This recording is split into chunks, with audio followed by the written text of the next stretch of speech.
Yeah, we don't want to talk about it.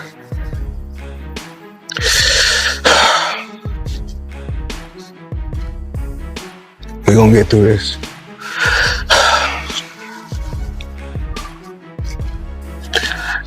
That's the opportunity while I was there of being the accountant for Floyd Mayweather for a number of years. Oh, wow. And just unbelievable experiences when I was working with him. I mean, stories that I can share, stories there'd be 4 or 5 very expensive sports cars out front of our building and 20 people coming in and sitting down and going through the various items that we needed to, but always very flashy, very, very out there. You know, but something that many people, it's public knowledge, not sharing anything that's not out there, but something many people don't realize is he suffered a lot through his life with depression. It's something that he's struggled. Floyd recently got emotional after news broke that law enforcement is seizing $600 million worth of his investments. This all started when he bragged on social media about buying 62 buildings in Manhattan, hoping to show off his wealth and real estate skills. But things took a turn when it was revealed that the buildings aren't actually under his name. Once that lie came to light, the FBI launched a deeper investigation into his finances. Now, they've frozen even more of his properties and accounts that seem to be linked to him. And making sure that the homeless situation is cleaned up.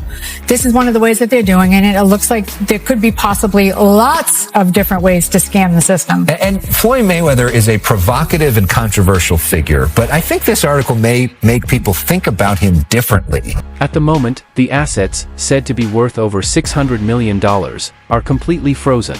That means they can't be sold, moved, or accessed until investigators determine if Floyd actually owns them legally. What set everything in motion was Floyd's own choice to go public with the supposed deal. He posted several videos online, proudly showing off the buildings and claiming he had made a huge purchase in Manhattan. He sounded confident, even proud, and it was obvious the videos were meant to impress. The reactions came quickly. Showing people how I live. Now, I know you guys see me on a regular talking about real estate. Well, lately I purchased 62 apartment buildings in New York City. And what I need you guys to do, slide over and check out the photos. It's not all 62 buildings, it's a few buildings, but guess what? All the buildings belong to me. I don't have no partners. And all the retail down low on my buildings, Fans quickly filled the comment sections, and news outlets jumped on the story. The boldness of Floyd's claim caught attention far beyond the boxing scene. But as soon as authorities started checking property records, the truth became clear: none of the buildings were registered in Mayweather's name. Mayweather Jr., there's a story circulating that Business Insider did talking about this $400 million property deal that he had been discussing here in New York City. But now, according to Business Insider, it's not what you think it is. They said there's no evidence there's been a sale of these properties, and it's 62 rental apartment buildings in Upper Manhattan. The discovery didn't just hurt Floyd's credibility, it set off a chain reaction. Federal investigators, already familiar with his past financial boasts, saw this as a reason to take a closer look. They started going through his older records and began freezing more of his assets. For now, nothing can be moved until a full audit is done. What makes this even more serious is that Floyd has openly said in past interviews that real estate is his main source of income since retiring from boxing. So with those accounts locked, his cash flow is on hold, for now. And with the kind of expensive lifestyle he leads, that's no small issue. In 36 months, of course, with one of my new investments, I would be making $300 million a month. But what investment is that? Just in real estate. I agree. Got you. And I'm heavy in real estate. I'm real heavy in real estate. Even though, you know, I got my own liquid. And that means cash for those. I break it down in layman's terms. Even though to make things even more complicated, all of this financial trouble hit just as Floyd was gearing up for one of his biggest moves yet, a $700 million attempt to buy a stake in the NFL's New York Giants. He wasn't going solo on this. He teamed up with real estate investor Mir Orbach, and together they were leading a group effort to buy a 10% share of the team. The Giants, valued at more than $7.5 billion, are one of the oldest and most well-known franchises in the league. It would have been a major deal.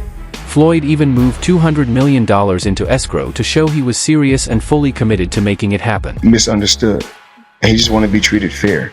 Right. And this is for any team that's watching right now. We'll make them a deal if they sign AB, and AB go through the whole season, no problems at all. and then they got to give us 20 million. But if he mess up, then we got to give them 20 million. So if any team want to match that, reach. Now, the entire deal is at risk. Not only is Floyd's financial situation under intense scrutiny, but his partner, Mir Orbach, has gone mostly quiet. When reporters reached out for comments, he gave a vague response, saying only that he and his team are always exploring different business opportunities, including team ownership. He didn't provide any more details. Under normal circumstances, that kind of reply might not raise eyebrows.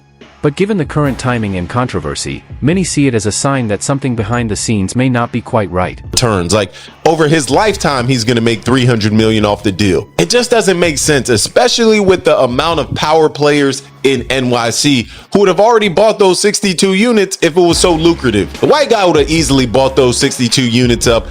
And this is where I think the bigger understanding comes in. Because if you don't know, the true owner is Black Spruce Management. Mayweather at most holds a minority ownership stake and likely through a financial vehicle with This has raised even more questions.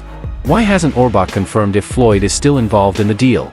Why the hesitation to publicly discuss the details if everything is above board? Right now, no one has the answers. But the longer this silence goes on, the more uneasy the situation becomes. You know how much money you got, you really don't have no money.